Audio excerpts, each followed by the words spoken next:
Quel apport réel de l'IGF, l'Inspection générale des finances, dans le microcosme sociopolitique congolais? Les réponses à cette question dans cet élément vous proposées par Gradim Boulissi. Bienvenue sur Plus Clair Télévision.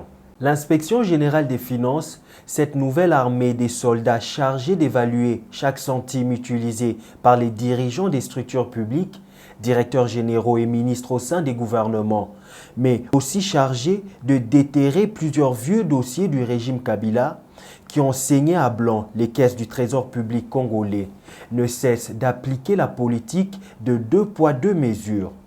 Pour rappel, l'IGF, cette unité de bons petits soldats qui ont été fraîchement boostés par Fachi Bétan, avec l'arrivée de Jules Alinguete à la tête de ce service et à la base de l'illustre et triste affaire des 15 millions de dollars américains, qui a conduit Vital Kamerhe, ancien directeur de cabinet de Félix Tshisekedi, tout droit vers Makala dans le cadre du procès 100 jours, qui a fait couler beaucoup d'encre et surtout beaucoup de salive sur la place publique.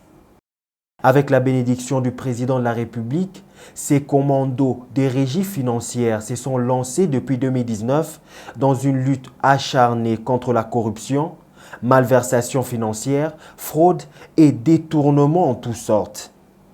Cependant, cet organe supérieur de contrôle des finances de l'État accuse déjà certaines couleurs politiques. L'IGF, qui a pour mot d'ordre de traquer les noms des récalcitrants qui ont tiré profit de leur poste au sein des gouvernements passés, y compris celui d'Ilunkamba, qui a été récemment renversé par une motion de défiance à l'Assemblée nationale. S'est empressé de s'attaquer aux affaires comme celui du projet agro-industriel de Bukanga Lonzo, pointant du doigt Matata Mponyo et 5 autres détracteurs dans cette affaire à plusieurs millions de dollars américains.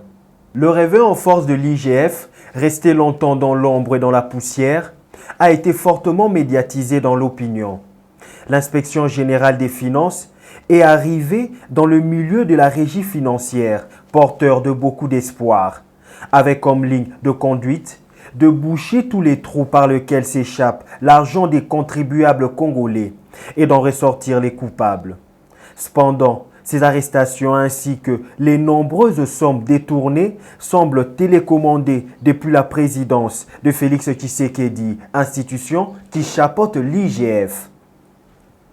Citons à titre d'exemple l'arrestation et par la suite la sortie sous liberté conditionnelle à travers une grâce présidentielle du DG de l'OVD et du SOCOC pour détournement d'une 60aine de millions de dollars américains, dont le procès 100 jours a d'ores et déjà trahi les couleurs que porte Jules Alinguete et toute son équipe.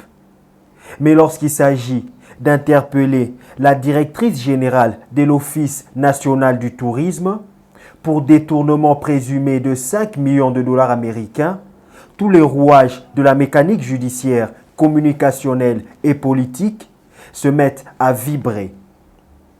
Un autre titre d'exemple, celui d'Alexis Tambwe Mwamba, président du bureau du Sénat jusqu'à aujourd'hui, qui a été visé par une pétition signée par 61 sénateurs en vue de sa destitution à ce poste, vient d'être pris en chasse par les gendarmes de la finance qui lui reprochent la disparition de plus de 50 millions de dollars américains dans sa gestion du Sénat qui jusqu'ici a duré moins de 2 ans selon ce document. Au cours de la période allant de janvier 2019 à fin 2020. À cet effet, le numéro 1 de l'IGF a accordé 5 jours aux concernés pour apporter sa justification. L'instrumentalisation des institutions de l'État par la présidence est l'une des pratiques qui a été vivement condamnée par les anciens opposants d'hier sous le régime des Kabila, aujourd'hui devenu majorité présidentielle. Visiblement, nous assistons ici au même scénario. Tambwe Mwamba, l'un des piliers de la politique dure de Kabila, a été poussé dans ses derniers retranchements pour à tout prix prendre la porte du Sénat et pour cause son refus face à l'adhésion de la carte politicienne actuelle. Je cite, l'union sacrée. L'inspection générale de finances est venue tout bonnement rejoindre la liste de ces organes de l'État utilisés comme un moyen indéniable de pression par la présidence de la République pour éliminer politiquement toute menace gênante qui ne cadre pas avec l'idéologie de Félix Tshisekedi.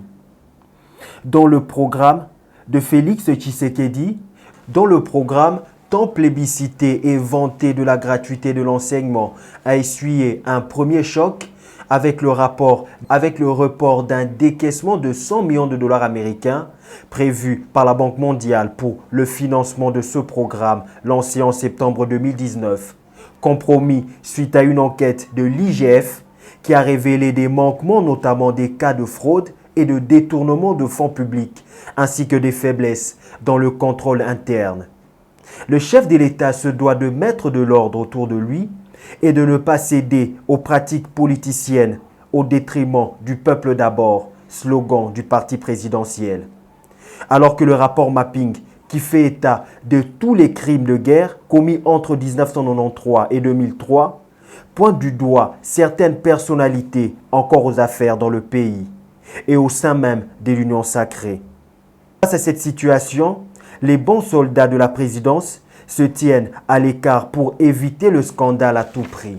Un paradoxe qu'on peut également observer dans l'usage du terme « état de droit » lorsque par le passé l'on interpellait arbitrairement, l'on torturé, l'on a tripatouillé la Constitution. Les opposants d'hier, devenus majorité présidentielle aujourd'hui, criaient à la dictature. À ce jour, ceux qui sont aux commandes ne font pas exception. La fameuse phrase « Toza na état de droit » sert d'excuse parfaite. Aux uns et aux autres, nous interpellons les consciences afin de prendre en compte l'intérêt de tous, car c'est sur cette base que Félix Tshisekedi et son gouvernement seront évalués en 2023. Merci d'avoir suivi ce condensé. Abonnez-vous sur Plus Clair Télévision.